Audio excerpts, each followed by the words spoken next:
ওগো শুনছো? এই মুষলধারে বৃষ্টির মধ্যে ছাতা মাথায় দিয়ে কোথায় যাচ্ছ তুমি? কোথায় আবার যাব? বাজারে যাচ্ছি গো। ঘরে তো তরকারি বলতে কিছুই নেই। ভাবলাম বৃষ্টির দিনে যদি ভালো কোনো নদীর মাছ পাওয়া যায় নিয়ে আসি। না না, আজকে এই আবহাওয়ায় তোমার কোথাও যেতে হবে না। বাইরে যা বৃষ্টি, ভিজলে আবার ঠান্ডা লেগে জ্বর আসবে। বাজারে যাওয়ার কোনো দরকার নেই। রান্নাঘরের পেছন থেকে বেশ কিছু টাটকা কচুর শাক তুলেছি, ঘরে ডালও আছে। কচুর শাক আর পাতলা ডাল দিয়েই চলে যাবে আজকে। তা না হয় বুঝলাম, কিন্তু রোজ রোজ কি আর একই খাবার ভালো লাগে? একদিন খেলে কিচ্ছু হবে না। চলো ঘরে যাও, আজকে বাইরে যাওয়ার দরকার নেই।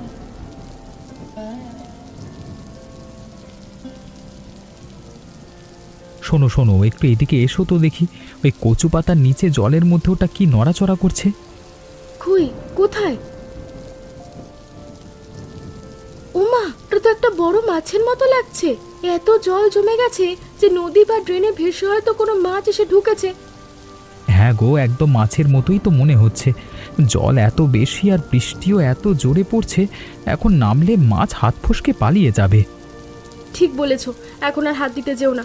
একটু বৃষ্টিটা কমুক, তারপর দুজনে মিলে নেমে মাছ ধরবো। একদম।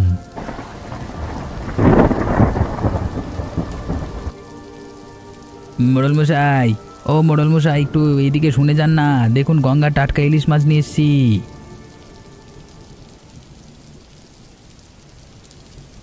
আরে বাহ, মাছগুলো দেখতে তো বেশ খাসা রে রতন। একবার রূপোর মতো চকচক করছে একবার। হ্যাঁ, কিন্তু তাজা হলে কি হবে? ও মাছ তো ছোঁয়ার মতো সাধ্য আমার মতো মানুষের নেই। কেন গো মোড়ল মশাই, আপনার তো আপনার মতো মানুষ যদি ইলিশ না খায় তবে গ্রামের অন্য কেউ খাবে কেন বলুন তো? দাম তো নদীর তাজা মাছের হিসেবে একদম ন্যায্য। ন্যায্য বলছিস কি রে রতন? তোদের ইলিশের যে আকাশ ছোঁয়া দাম, 1 কেজি মাছের যা দাম, তাতে তো আমাদের সারা সপ্তাহের বাজারের খরচ উঠে যাবে। দাম এত বেশি বলে আজকাল ইলিশ মাছ খাওয়ার শখ একেবারেই ছেড়ে দিয়েছি। সাধারণ মানুষের কপালে কি আর ইলিশ জোটে? তা অবশ্য মিথ্যে বলেনি মোড়ল মশাই, কিন্তু আমাদেরও তো উপায় নেই বলুন। আর ওর থেকে চড়া দামে মাছ কিনতে হয়। আমরা তো সামান্য লাভ রেখে বিক্রি করি, তবে আপনি এভাবে বললে কেমন করে চলে? আপনাদের মতো গ্রামের মাতব্বর আর সম্পন্ন গৃহস্থরা যদি মাছ না কেনে, তাহলে এত দামি মাছ আমি কার কাছে বিক্রি করব বলুন তো? মাছগুলো তো আমার ঝুড়িতেই পচে নষ্ট হবে। তা যা বলেছিস। আচ্ছা দে দেখি 5 কেজি ইলিশ। 5 কেজি? এই যে মাছ নিতেই চাচ্ছিলেন না, এখন বলছেন 5 কেজি? দাম, দামি মাছ একা খেলে কি চলবে? যাদের সাধ্য নেই তাদেরও তো খেতে ইচ্ছে করে। আমাদের 3 ঘর প্রতিবেশী আছে, ওদেরও তো নেব। আপনি সত্যি মহান মানুষ। আহা, কয়েকদিন ধরে যা একটানা বৃষ্টি হলো কুসুম। মেঘে আকাশ একেবারে অন্ধকার হয়েছিল। আজ অবশেষে জলকাদা পেরিয়ে এমন সুন্দর রোদটা উঠল দেখে মনটাই ভালো হয়ে গেল। তুমি একেবারে ঠিক বলেছো বৌদি। বৃষ্টির জলে তো ঘর থেকে বেরোনোই দায় হয়ে গিয়েছিল। এই মিষ্টি রোদে স্নান করতেও যে কি আরাম। তা যা বলেছো বোন। যাই হোক, আমি জলটা ভরে নি। বৌদি, আমার কিন্তু স্নান করা হয়ে গেছে। আমি এবার বাড়ির দিকে গেলাম, মা আবার একা রান্না করছে। আচ্ছা গো বোন, সাবধানে যাও।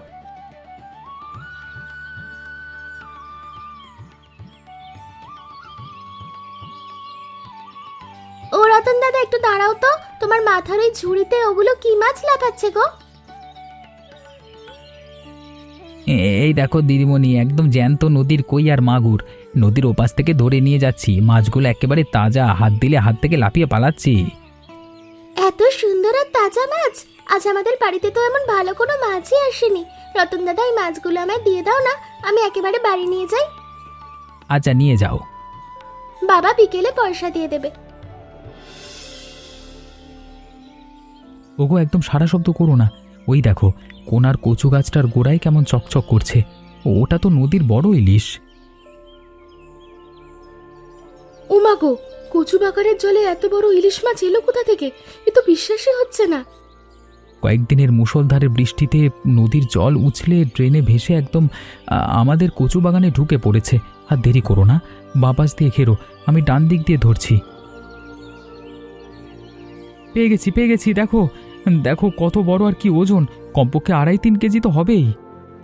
বারে বা, এমন তাজা রূপলি ইলিশ আমি জীবনে দেখিনি। তা ওগো, মাছটা দিয়ে কি আজ খাস করে সর্ষে ইলিশ আর কচুর শাক রান্না করব? রান্না তো করাই যায় লতা, তবে শোনো, এই কালকে না মোড়ল মশাই আর রতন বলছিল বাজারে ইলিশের খুব দাম। এত বড় ইলিশ বাজারে নিয়ে গেলে ভালো দামে বিক্রি করতে পারবো। তা ঠিক বলেছ, এত বড় মাছ আমরা দুজনার কতটুকুই বা খাবো। এই দেখো দেখো, ওই দিকটায় আর একটা ইলিশ মাছ দেখা যাচ্ছে। তাই তো, শোনো, তুমি রান্নাঘরটায় রান্নাঘরে রেখে এসো। এখানে মনে হচ্ছে অনেক মাছ আছে, সব ধরবো।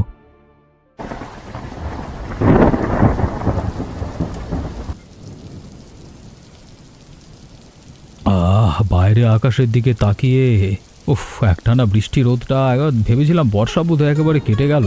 ভাবলাম কাদা জল থেকে কদিনের জন্য রেহাই মিলল, আবার সেই জাঁকিয়ে বৃষ্টি শুরু।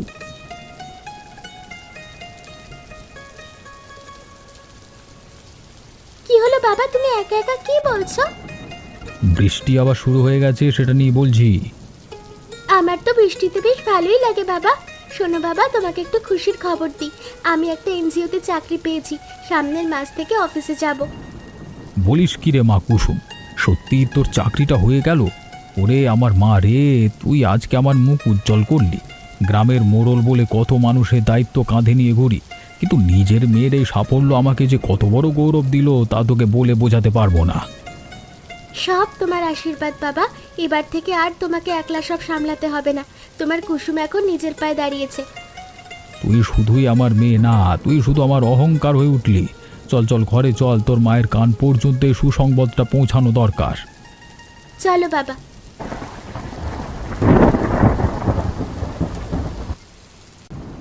লতা, লতা বোন আমার, ঘরে আছিস নাকি রে? দেখ বাইরে এসে দেখ।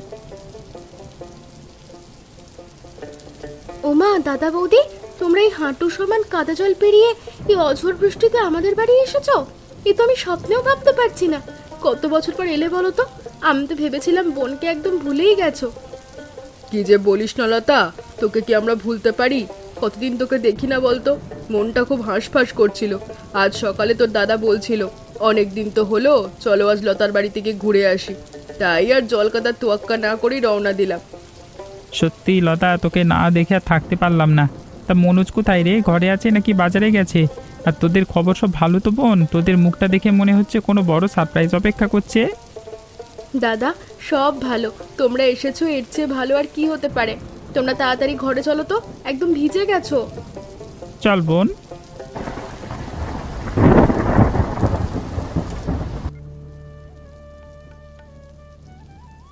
দাদা, এই বড় পেটকাটা টুকরোটা নাও। আজ কত বছর পর আমার হাতের ইলিশ মাছ ভাজা খাচ্ছ বলো তো? লজ্জা করবে না বৌদি? আর একটু ইলিশ মাছের তেল দিই? আহা লতা, থাম, আর দিস না রে বোন। এত বড় ইলিশের পেটি, আর তার উপর এমন কড়া ভাজা। পেট তো ভরে যাচ্ছে। এত সুস্বাদু ইলিশ যে ইদানিং বাজারে সহজে মেলে না রে। দাদা, আপনারা তো কালকে ভোরেই শহরের দিকে রওনা হয়ে যাবেন। এতদিন পর এলেন, হাতে করে খালি মুখে তো ফেরানো যায় না। আমি লতাকে বলে রেখেছি, যাওয়ার সময় দুটো বড় তাজা ইলিশ মাছ আপনাদের দিয়ে দেবে। রাস্তায় কোনো কষ্ট হবে না। হ্যাঁ, বলিস কি মনোজ, দুটো আস্ত বড় ইলিশ? আজকাল তো বাজারে 1 কেজি ইলিশের যে আগুন দাম, আমাদের মতো মধ্যবিত্তের কিনে খাওয়ার সাধ্যও নেই। তা তোরা এত বড় বড় তাজা ইলিশ প্রতিদিন কোথায় পাচ্ছিস বলতো? কোনো অলৌকিক কিছু নাকি রে? কোনো অলৌকিক কিছু নয় দাদা, কয়েকদিনের অঝোর বৃষ্টিতে গঙ্গার জল উপচে আমাদের রান্নাঘরের পেছনে জমে থাকা কচু বাগানে নদী থেকে ভেসে আসা ইলিশ ঢুকে গেছে। আমরা বাজার থেকে কিনি না, নিজের বাগানের হাঁটু জল থেকেই জাল কিনে নিয়ে ধরে আনছি।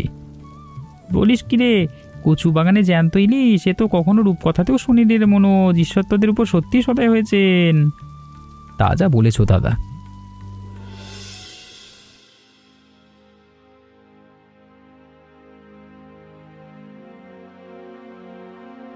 Good morning কুসুমজি।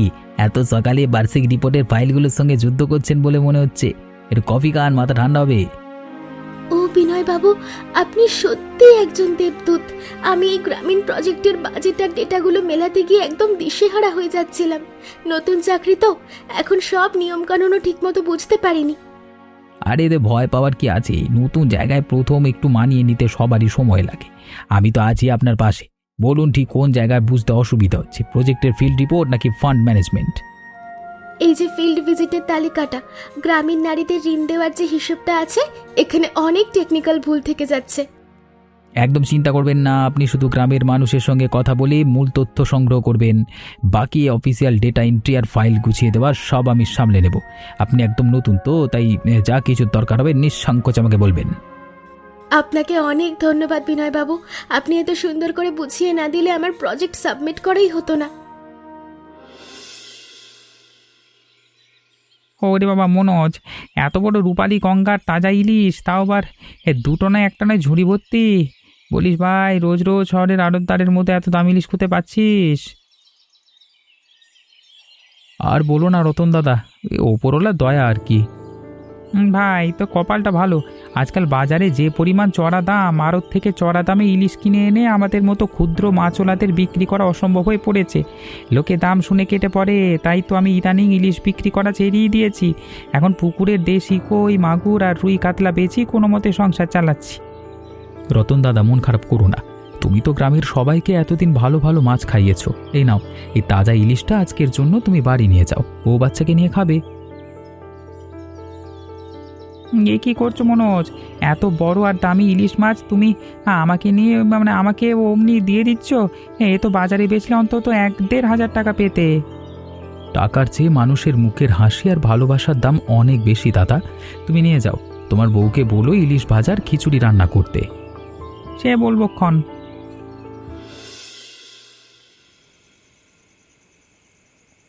তো কুসুম, নতুন চাকরিটা তো দিন কয়েক যাওয়া আসা শুরু করলি, তা বল দেখি মা, কেমন লাগছে তোর এনজিওর কাজ? শহরে অফিসের পরিবেশ আর লোকজন সব মানিয়ে নিতে পারছিস তো? খুব ভালো লাগছে বাবা। প্রথম দিন তো ভয় ভয় ছিলাম, নতুন জায়গা, কঠিন কঠিন হিসেব নিকেশ, প্রজেক্টের ফাইল, ভেবেছিলাম আমি সামলাতে পারবো না। কিন্তু আমার অফিসের একজন সহকর্মী আছেন, উনি খুব ভালো, অফিসের সবাই খুব ভালো। উনি আমাকে কাজের ব্যাপারে অনেক সাহায্য করেছেন। তা তো করবেই রে মা, সততার নিষ্ঠা দিয়ে কাজ করলে সব জায়গায় ভালো মানুষ ঠিক মিলে যায়। তা তোদের এই এনজিও থেকে গ্রামের মানুষের কি কি উপকার হচ্ছে শুনি? বাবা, আমার প্রধানত গ্রামের পিছিয়ে পড়া নারীদের নিয়ে কাজ করা।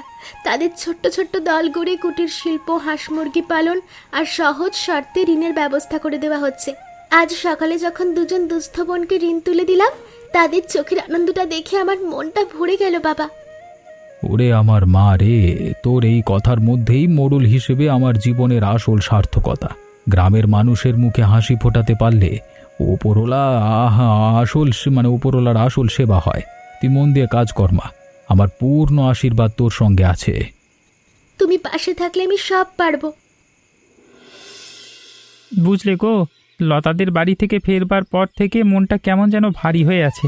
আমাদের বোনটার হাসি মুখটা দেখে সত্যি বুকটা জুড়িয়ে গেল।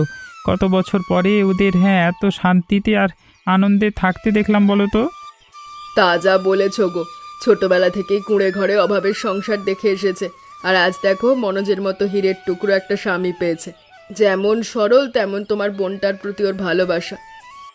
আর ইলিশ মাছের কথাটা চিন্তা করো একবার, বাপ ঠাকুরদার আমলে বাঘ ভাল্লুকের মুখেও কোনো শুনিনি যে ঘরের পেছনে কচু বাগানে অল্প জলে বিশাল তাজা নদীর ইলিশ সাঁতার কেটে বেড়ায়। কিন্তু সাক্ষাৎ ওপরওয়ালার মেহেরবানি ছাড়া কিছুই নয়। একদম সত্যি গো, কিন্তু দেখেছো, কপাল খুলে গেলেও লতা আর মনোজ কিন্তু বিন্দুমাত্র অহংকার হয়নি। যাওয়ার সময় অত বড় দুটো ইলিশ জোর করে আমাদের হাতে গুঁজে দিল। অত বড় মাছ তো আমরা কিনে খাওয়ার স্বপ্নও দেখতে পারি না। বোনের ভালোবাসা বলে কথা মিনতি, ঈশ্বর যেন ওদের এই সুখ আর সরলতা সারা জীবন এভাবেই ধরে রাখেন।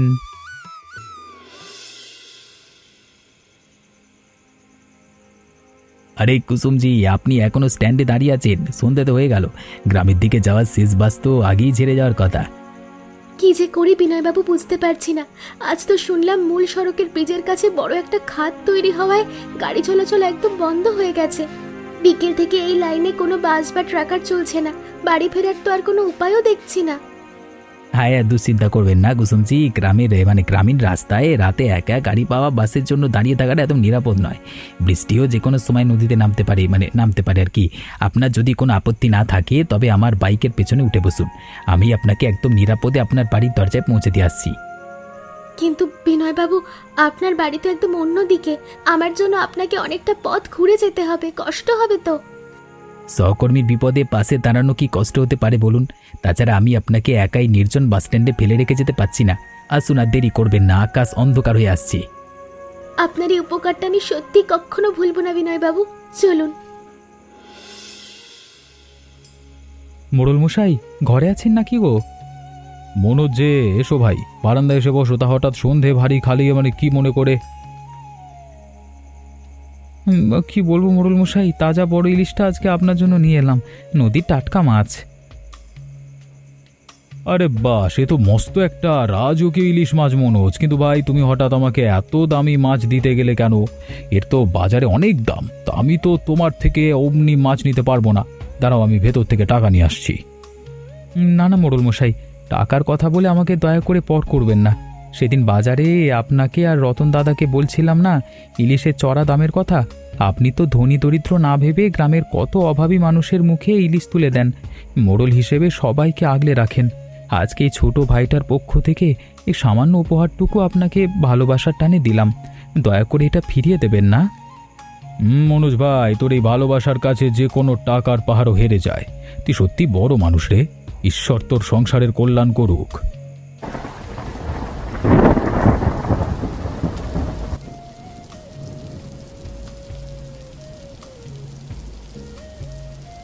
ওগো লতা, একবার এইদিকে এসে নিজের চোখে দেখে যাও। আবার যে কদিনের মুষলধারের বৃষ্টি নামলো, আর অমনি আমাদের রান্নাঘরের পেছনের পুরো কচু বাগানটা যেন গঙ্গার তাজা রূপালি ইলিশে একেবারে ভরে ভেসে গেল। এ তো অবিশ্বাস্য দৃশ্য।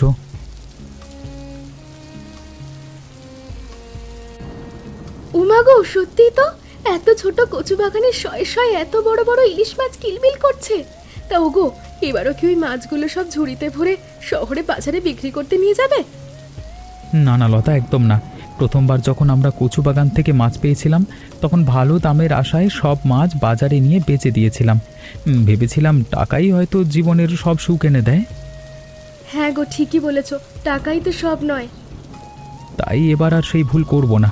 এই কচু বাগানের ইলিশ নদী আর প্রকৃতির দেওয়া আশীর্বাদ। আজকে এই বাগানের একটি মাছও আমি বাজারে বিক্রি করব না। গ্রামের মোড়ল মশাই, রতন দাদা, আমাদের প্রতিবেশী আর সব ছোট বড় ধনী দরিদ্র পরিবারকে এই মাছ নিজের হাতে বিলিয়ে দেব। তুমি সত্যি খাঁটি সোনার মতো একটা মানুষ গো। তোমার এই সিদ্ধান্তে আমি এক পায়ে রাজি। চলো, এখনই সবাইকে ডেকে আমরা একসাথে মাছ ধরা শুরু করি।